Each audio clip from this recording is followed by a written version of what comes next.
শুভ সকাল বন্ধুরা, কেমন আছো তোমরা সবাই? আশা করি তোমরা সবাই খুব ভালো আছো। ঈশ্বরের কৃপায় আমরা সবাই খুব ভালো আছি। তো আজকে হচ্ছে শনিবার, এখন বেশ অনেকটা বেলা হয়ে গেছে, দেখে বুঝতেই পারছো ছাদে একদম রোদ্দুর ভর্তি। আজকে ঠান্ডাটা মনে হচ্ছে একটু কমই আছে। তো আমার স্নান হয়ে গেছে যদি সকালে চাও খাওয়া হয়ে গেছে, ঘরের মোটামুটি বাসি কাজকর্ম কমপ্লিট। তো আমি স্নান টান করে দেখো এখানে জামা কাপড় কেচে মেলেও দিয়েছি। তো এবারে যাবো নিচে রান্নাবান্না করতে। এখন রান্নাবান্না বসেনি, যেহেতু ছেলের আজকে স্কুল নেই, ছুটি আছে, তো সেই কারণে আমার সকালে রান্নাবান্নার তাড়া নেই। একটু গা ছাড়া ভাব দিয়েছি, একটু দেরি করে ঘুম থেকে উঠেছি। তো চলো এবারে রান্নাবান্না করতে যাব। তো ওইদিকে বর মোটামুটি রান্নার মানে তোড়জোড় একটু শুরু করে দিয়েছে, হাতে হাতে তো আমাকে করে দেয়, তো সেটা করে দিয়েছে, মোটামুটি একটু গুছিয়ে গেছেই দিয়েছে। তো আমি গিয়ে এবার রান্নাটা বসাবো। আজকে শনিবার, বেশি কিছু রান্না করব না।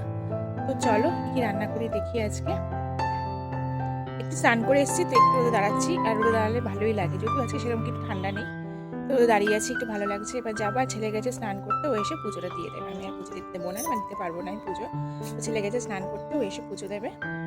তো চলো, তো যাই আমি এবার, একটুখানি 2 মিনিট দাঁড়াই, গায়ে রোদ্দুর লাগিয়ে তারপরে যাবো রান্না করতে। আর কি রান্না করবো আজকে তোমার সাথে কিন্তু আমি শেয়ার করবো আজকে কি রান্না করছি। তো দেখো বন্ধুরা, চলে এসেছি আমি রান্নাঘরে। আর রান্নাঘরে আজকে হচ্ছে বৃহস্পতিবার, তো আজকে সব নিরামিষ রান্না হবে। তো চলো, প্রথমে রান্না বসিয়ে দিয়েছি হচ্ছে কুমড়ো ভাজা। কুমড়ো ভাজা খেতে কিন্তু আমার ভীষণ ভালো লাগে। তবু এই কুমড়োগুলো একটু হলদে হলদে, যেগুলো একটু মানে এগুলো মিষ্টি, কিন্তু যেগুলো একটু পাকা পাকা হয় না, সেগুলো খেতে কিন্তু আরও বেশি ভালো লাগে, দেখবে ভাজা খেতে বেশ মিষ্টি মিষ্টি। তো যাই হোক, কুমড়োগুলো ভেজে নিলাম। ভেজে নেওয়ার পর তারপর এখানে শাক করবো। তো এটা হচ্ছে ওই খেসারি না কলার শাক যেটা বলে, সেই শাকটা। তো শাকটার জন্য তেলে দেখো প্রথমে একটু শুকনো লঙ্কা আর 5 ফোড়ন আমি ফোড়ন দিয়ে নিলাম। তারপরে এখানে দেখো শাকটা দিলাম, শাকটা দিয়ে ভালো করে নেড়ে নিচ্ছি। তো এই খেসারি শাক যেটা করি আর কি, সেটা হচ্ছে আমি বড়ি দিয়ে করি। তো যেহেতু আজকে চতুর্দশী, তো সেই কারণে ওই বিউলির ডালের বড়ি বা ভালো কলাই ডালের যে বড়িটা, সেটা আমি ইউজ করব না, সেই কারণে এটা আজকে আমি বড়ি ছাড়াই করছি। তো মটর ডালের বড়ি থাকলেও করতাম, বাট মটর ডালের বড়িটা ফুরিয়ে গেছে, তো সেই কারণে আমি এমনি বড়ি ছাড়াই আজকে এমনি করছি। তো এটা কিন্তু খেতে খারাপ হয়নি, একই রকম লাগছে। তো বড়ি থাকলে বড়ির টেস্ট পাওয়া যেত, এই যা।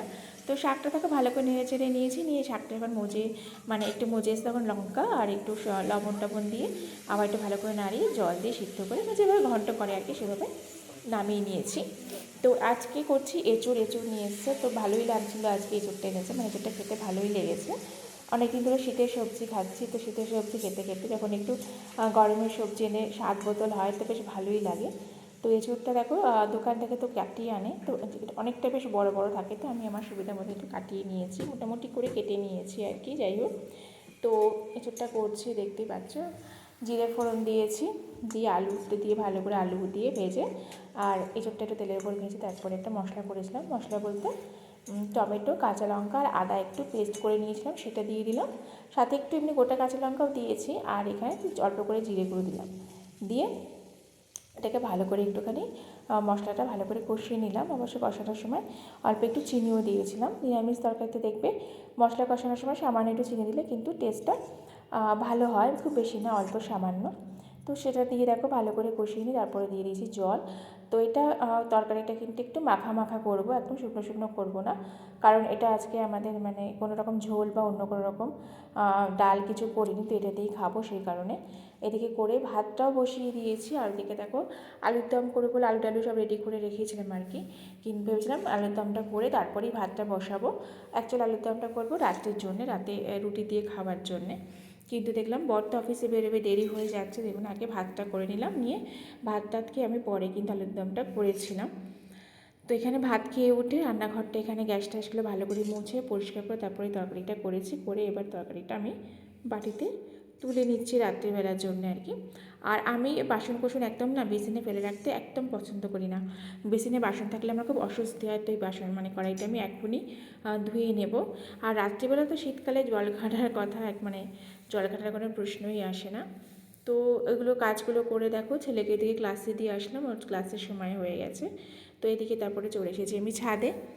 আর এখন না ছাদে এসেছি তখন বেশ অনেকটাই বেলা হয়ে গেছে, মানে একটু বেলা পড়ে এসছে। তো ছাদে দেখো খুব একটা বেশি রোদ্দুর নেই, তো যেহেতু শীতটা একটু কমেছে, তো সেই কারণে খুব অসুবিধা হচ্ছে না। শীতকালে যেমন গায়ে রোদ্দুর লাগলে বেশ ভালো লাগে, এখন রোদ্দুরটা কম আছে, তাও হালকা হালকা রোদ্দুর আছে, বেশ ভালোই লাগছে। তো চন্দ্রমল্লিকা গাছটা আমি কিনেছিলাম গত মাসে, আমাদের এখানে বইমেলা হয়েছিল সেখান থেকে। তো ফুলগুলো শুকিয়ে গিয়েছিলো, তো শুকনো ফুলগুলোকে দেখো আমি ফেলে দিচ্ছি, কেটে দিচ্ছি আর কি। আর একটা কয়েকটা বেশ ভালো ছিল, তো সেগুলোকে রেখে দিয়েছি। ফুলগুলো যখন একসাথে পড়েছিল বেশ দেখতে কিন্তু খুব ভালো লাগছিলো। তো গত বছর অনেক ফুল করেছিলাম, অনেক গাছ করেছিলাম, আর চন্দ্রমল্লিকাও বেশ 3-4 রকম ভ্যারাইটি করেছিলাম। তো এবছর আর কিছু করিনি, কিন্তু ওই চোখের সামনে ফুল গাছ দেখলে সুন্দর না, মানে কিনবো না করেও লোভে পড়ে কিনে ফেলি। যাই হোক, শেষ পর্যন্ত খুব যে যত্ন করে রাখতে পারি তাও না।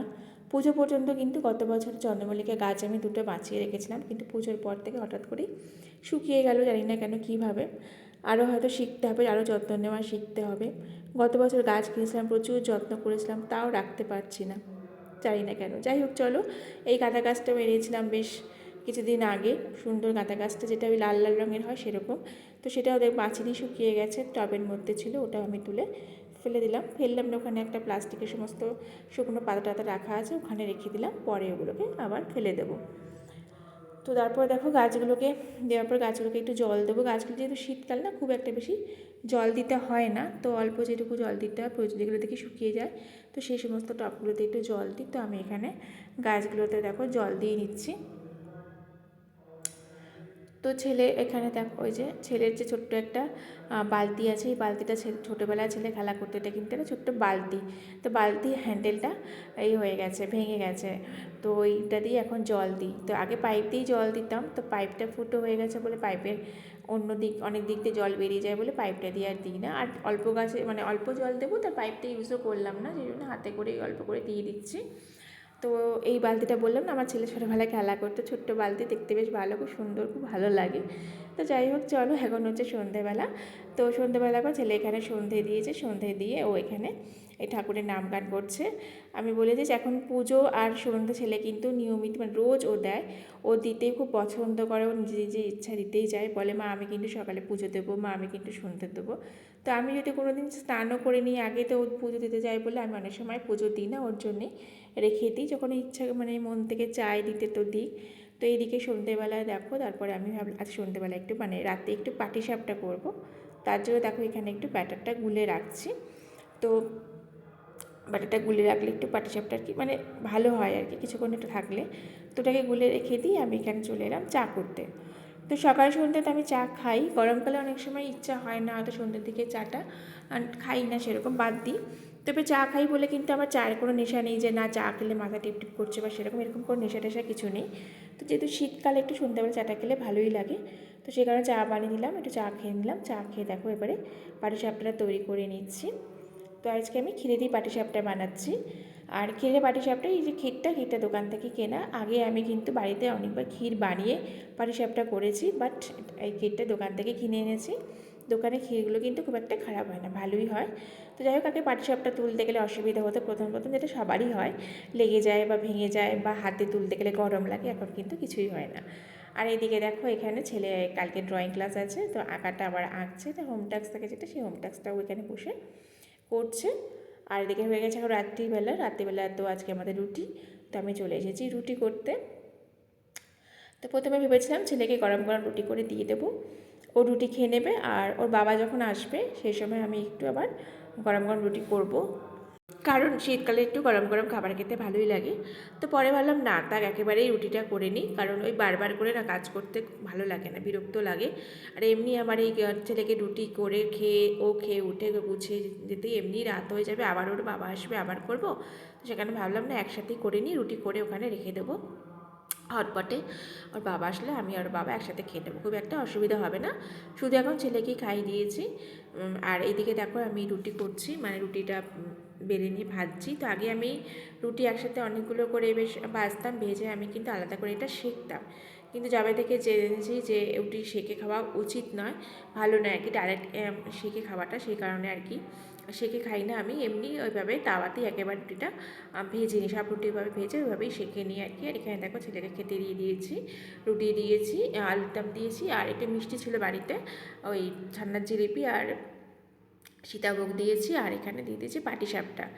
তো সীতাভোগ কিন্তু আমার খেতে ভীষণ ভালো লাগে, তবে ছোটোবেলায় সেই স্বাদ কিন্তু এখন কোনো দোকানে সীতাভোগই আর পাই না। যাই হোক, সব কিছুর স্বাদ কিন্তু চেঞ্জ হয়ে গেছে, যেগুলো আমার ছোটোবেলায় পেয়েছি সেগুলো কোনো কিছু আর সেরকমভাবে কিন্তু ফিরে পাই না। তো যাই হোক, চলো আজকে ব্লগটা এখানে শেষ করছি বন্ধুরা। আমার ব্লগ তোমাদের কেমন লাগলো কমেন্ট করে জানিও, ভালো লাগলে লাইক করো, কমেন্ট করো আর সাবস্ক্রাইব করতে ভুলো না। চলে আসবো নতুন ব্লগে, সবাই ভালো থেকো, সুস্থ থেকো।